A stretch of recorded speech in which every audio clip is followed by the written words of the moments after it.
In Atlanta, you'll find a sense of freedom. it's not a town.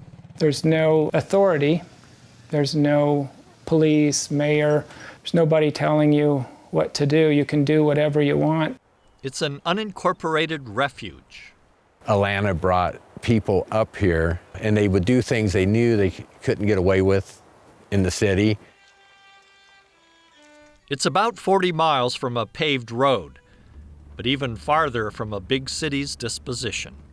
Well, every time I drive this road, I leave that little pieces of the city on the road behind me.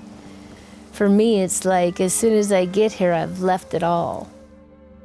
Greylock Peak greets travelers as they approach the base of the Sawtooth Mountains. Atlanta is dramatic. I've seen things happen here that you would never see anywhere else. That mountain is watching over us. It can be kind of life-changing. You're going to be somebody different when you get here. It just feels like you're different. And it calls out to travelers in search of a new authentic. I was searching for the end of the road, essentially. Spending, weeks on end, aimlessly wandering Idaho to find whatever it is that I'm looking for. That sense of kind of authenticity. Atlanta is that. The town is named after a false account of the Battle of Atlanta. So reality does not really bind this place. It's known for gold and mining, but few left flush with bullion. Its people are volunteer castaways, inclined to trade comforts for liberty. You don't have to defend or you don't have to really carve out this sense of who or what we are. Everybody is who they are. And it's authentic. And you can't, that's a great thing. Atlanta has a history of people attempting to change their realities. From the gold rush in the 19th century to the beatniks and hippies that sought sanctuary in the 60s, from outlaws to artists, from veterans of war to those fleeing sexual discrimination. People have descended on this area in search of something the world would not allow them, but Atlanta would. Doesn't matter how much money you have up here. If you need a hole dug today, you have to go dig it yourself. Everybody's equal in that sense. The walls that technology builds up were never constructed here. All these things in modern society that we've tried to get away from with our shelter, our houses, our cars. We don't get as close to these things down there. Everything's paved and you might have a little patch of flowers or something, but here you walk through it. It touches your arms when you're walking through it. There's just a lot of beautiful nature here. There's just so much chaos sometimes in urban living. It feels really important to unplug from that. Liberated from the virtual world, the residents have turned their attention to the town, finding beauty in the everyday. I spend a lot of time trying to get things to look a certain way to fulfill my vision of beauty. It just happens to be a house or a shack or whatever, and not a statue or a painting.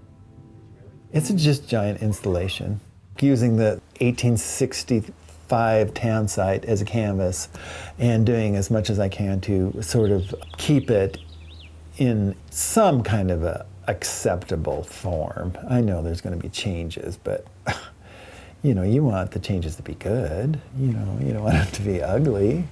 It's like you're walking back in 100 years ago, literally. The patina of age, the war floor, old wallpaper, or old boards, and then you see china or the stove or the cabinet or whatever is the bed is all from that era.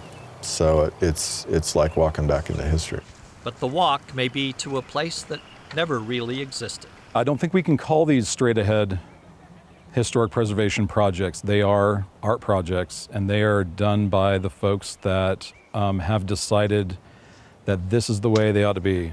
People have the freedom to be expressive with the way they interpret history and the way that they reuse history in part of their personal expression of their art form.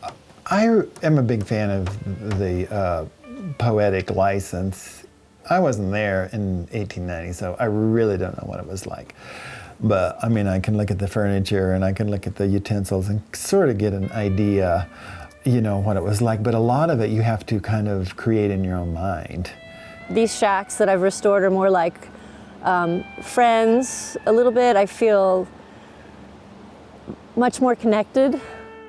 You meet them the first time when you're taking them apart. This completely intimate relationship with the structure and every part of it. Little pieces of me everywhere. So yeah, no, it's great to look around and see everything over the years. There's a beautiful imperfection that they have going on. The tension of arranging this utopian, perfect, city-wide art installation is one of the most fascinating things about Atlanta, because we live in 2016 and I don't know what version of the world is being curated here, but it's very special and unique to Atlanta, and it will never be perfect. You know, it will never be that utopian environment that everybody's striving for, because people show up with their plastic coolers and their water bottles and, you know, their non-plaid or denim clothing, and they are more or less like off-brand for Atlanta. For those who feel themselves off-brand here, they need not worry. There is a way out. It's actually not the end of the road. Where the road ends, there is a turnaround, and it loops back onto the road that you come into. So is that the end, or is that just a loop back going the other way? Does it ever end?